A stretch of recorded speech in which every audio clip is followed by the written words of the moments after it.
जी दिल्ली से। राधे राधे महाराज जी। महाराज जी, संसार में व्यक्ति सुखी कैसे रह सकता है? अरे बहुत बढ़िया उपाय, मनुष्य जन्म मिला, खूब भजन करो, देखो सुखी रहोगे। हम बड़े सुखी हैं बच्चा, हमसे बड़ा सुखी कोई नहीं है। और आपका तो रोज डायलिसिस होता है। ये कोई दुख है? अरे मन सुख में लगा हो, शरीर का डायलिसिस होता हो तो क्या फर्क पड़ता है? और मन दुख में लगा, ये दुखालयम अशाश्वतम, संसार दुखमय है। संसार में मन लगा हुआ है और आप शरीर से स्वस्थ हैं लेकिन हृदय जल रहा है। एसी में बैठे भी जल रहे हो हृदय से। ईर्ष्या, द्वेष, राग, काम, क्रोध, भय, चिंता, शोक, मोह, यहाँ कुछ चिंता नहीं। चाह गई, चिंता गई, मनुआ बेपरवाह, और जिनको कछु न चाहिए वो साहन के साह। हर समय हृदय में परमानंद की बाढ़ रहती है। ये हम भगवान के बल से कहते हैं, नहीं अपने हृदय की बात नहीं की जाती। जैसे किसी नवीन लड़के को उसके मनोयोग मित्र मिल जाए तो कैसा फूला घूमेगा, उससे करोड़ों गुना हमारे हृदय में आनंद की उफान आती रहती है। इसलिए इडनी किडनी ये सब कुछ नहीं, एकदम आनंद मस्त एकदम हम रहते हैं। अभी प्राण निकल जाए कोई परवाह नहीं है, चाहे जितना कष्ट तो रहता है। हम इस होश में नहीं रहते। जहां तुम होश में रहते हो वहां हम बेहोश रहते हो, जहां हम होश में रहते हो वहां तुम बेहोश हो। इसलिए हमें कोई फर्क नहीं पड़ता। सच्ची मानो यार, अगर सुखी होना है तो भगवान की शरण में होकर भजन करना सीख जाओ यार। महाराज जी, आपको बिल्कुल टेंशन नहीं होती? किसी के घर में 4-5 जने होते हैं, आपके तो ऐसे शरणागत जो आपके आश्रित हैं, तो आपका कोई चिंता नहीं? कोई पाई भर की चिंता नहीं, खूब मौज मस्त रहते हैं, हमें कोई चिंता नहीं। हमें ये भी विश्वास है कि हमारे बाहरी व्यवहार का भी भरण पोषण मेरे ठाकुर जी कर रहे हैं। किसी से मांगना नहीं है, किसी से जांचना नहीं है, और भगवान देते हैं, सब पार कर रहे हैं। भगवान का भरोसा, जिसने इस सृष्टि को बिना किसी सहयोग के स्वयं रचा है, हम उस परमात्मा की शरण में, वो हम शरणागतों का पोषण नहीं करेंगे, भरण पोषण नहीं करेंगे। इसलिए निश्चिंत, चिंता तो जीवन में कभी नहीं हुई। हाँ, एक चिंता हमारे जीवन में आई थी, जब किडनी फेल हुई तब ये चिंता हुई कि कहीं मुझे अधिक पीड़ा से पीड़ित देखकर लोग मुझे वृंदावन से बाहर न ले जाए। इस बात से परेशान हो गया था कि हे प्रभु, कहीं ऐसा ना हो कि अधिक पीड़ा हो और मैं बेहोश हूं और लोग मुझे दिल्ली, कलकत्ता, बंबई ले जाए। तो भगवान ने व्यवस्था, वो भय भी खत्म कर दिया। वृंदावन छूटने का डर था कि कहीं किडनी अपना स्वरूप ऐसा ना प्रकट कर दे कि लोग मुझे वृंदावन से बाहर ले। और आज तक कोई चिंता नहीं, भगवान निश्चिंत किए हुए हैं, सब कुछ चल रहा है, सब आनंद में चल रहा है, कोई चिंता नहीं। अन मांगे आगे आवेगो, जो पल लागे पल को।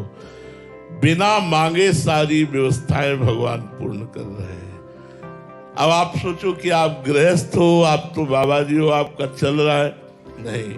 चक्रवर्ती सम्राट अम्बरीश जी हर समय भगवान की सेवा और स्मरण में रख, और पूरा सम्राट पद का संचालन भगवान के द्वारा हो रहा। जो भगवान के सहारे होता है, भगवान उसके लौकिक कार्य भी कर देते हैं। मतलब मेरा जीना मुश्किल कर दिया है, मैं टूट सा गया हूँ महाराज जी, हार सा गया हूँ महाराज जी, कृपा करो। यार अभी सच्चे नहीं हारे, सच्चे हार जाओ तो बात बन जाए। सुनेरी मैंने निर्बल केवल राम। अगर निर्बलता आ जाए तो प्रभु हाथ पकड़ ले। अभी अहंकार है, इसीलिए बात नहीं बनती। तो इसलिए हमारी मानो तो काउंटर लिए हो, नाम जप करते हो। हाँ, भजन में प्रीति तो भजनानंदियों की होती है, लेकिन दवा जैसे कड़वी भी लगे तो हम खाते हैं, ऐसे हम खूब नाम जप करें। नाम जप करोगे, बिल्कुल मेरा पक्का विश्वास है, सब ठीक हो जाएगा। ब्रह्मचर्य को क्यों नष्ट कर रहे हो इतना? पागल हो जाओगे। नाम जब तो छूटने के बाद जाने तो पागल हो जाओगे, जितनी जोर से ब्रह्मचर्य नष्ट कर रहे हो। लिखा है उसने कि मैं पागल हो गया हूँ। हाँ, तो अब क्या कह रहे हैं तुम? अब कैसे ठीक होगा मन? जब आप गंदे आचरण करोगे, गंदे आचरणों द्वारा वीर्यपात करोगे, आपके अंदर स्मृति ही नहीं रहेगी, बल ही नहीं रहेगा, कैसे चलोगे? तो जरूरत आज के बच्चों को शासन की है। अब माता पिता डांटे तो कहते हैं हम कर लेंगे, वो डर गए। टीचर डांटे तो माता पिता जाके चढ़ बैठते हैं, हमारे बच्चे को क्यों डांटा। भाई बिना डांट के बच्चों को नहीं सुधारा जा सकता। छोटे छोटे बच्चों के हाथ में मोबाइल है, गंदी गंदी बातें वो सीख रहे हैं, गंदे आचरण कर रहे हैं। देखो हमने पहले तुमसे कहा तुम्हारी पागल जैसी स्थिति हो जाएगी अगर नहीं समझोगे, इतना तुम वीरपात कर रहे हो। अब कैसे समझावे, कौन समझावे। संत जन्म शास्त्र की बातें बोल दिए, लेकिन ये बात कौन समझावे कि अगला इतना गंदा आचरण कर रहा है और ऐसे कर, कैसे सुधरे। कुछ ऐसी फिल्में, कुछ ऐसे सीरियल चल गए जिनको बच्चों को और पुष्टता मिलती गंदे आचरणों की।